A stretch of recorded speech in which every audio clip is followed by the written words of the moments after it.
మా చెల్లి మా వదిన కోసం ఒక శారీ తీసుకుంది. అయితే నేను వాళ్ళ ఇంటికి వెళ్ళి ఇద్దాం అనుకున్నా, కానీ నాకు అంత శ్రమ లేకుండా మా వదినే మా ఇంటికి వచ్చింది. నేను ఆ బాక్స్ లో శారీ మార్చి మా వదినకి ఇచ్చాను. అసలు ఎలా రియాక్ట్ అవుతుందో చూద్దామని చెప్పి కోసం కాలేజ్ చీర పంపించిందని చెప్పా కదా. ఇది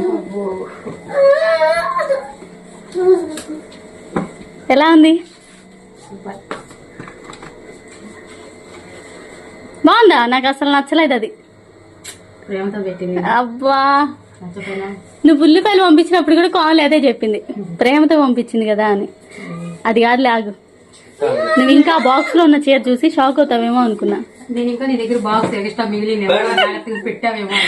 నేను పెట్టలేదు, శారీకి ఇచ్చారు. మొన్న తీసుకురారా. నిజానికి ఆ బాక్స్ లో వచ్చిన శారీ అది కాదులే, వేరేది. నేనే మార్చా.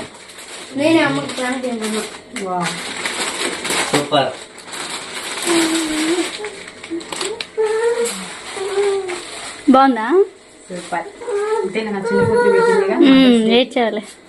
కాదు, అది కలర్ సెలెక్షన్ నాదే, నీకు బాగుంటది అని చెప్పి తీసుకుంది. కామ్లే కానీ అంటే ఎప్పుడన్నా ఒకసారే కదా కట్టేది. నచ్చిందా? లిప్స్టిక్ కూడా కొనింది నీకోసం.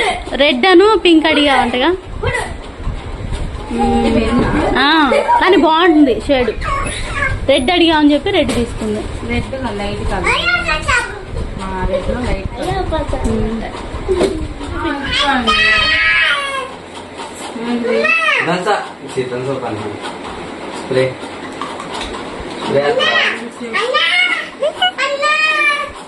మా మున్నా రిషి వాళ్ళు వాళ్ళ అత్త వచ్చిన దగ్గర నుంచి ఇలానే ఏదో ఒకటి చేస్తూ ఆట పట్టిస్తూ ఉంటారు. నేను కూడా మా వదిన్ని కాసేపు ఆట పట్టించిన తర్వాతే ఆ శారీ ఇద్దాం అనుకున్నా. మళ్ళీ ఎందుకో పోనీలే అని చెప్పి ఇంక వెంటనే ఇచ్చేసాను.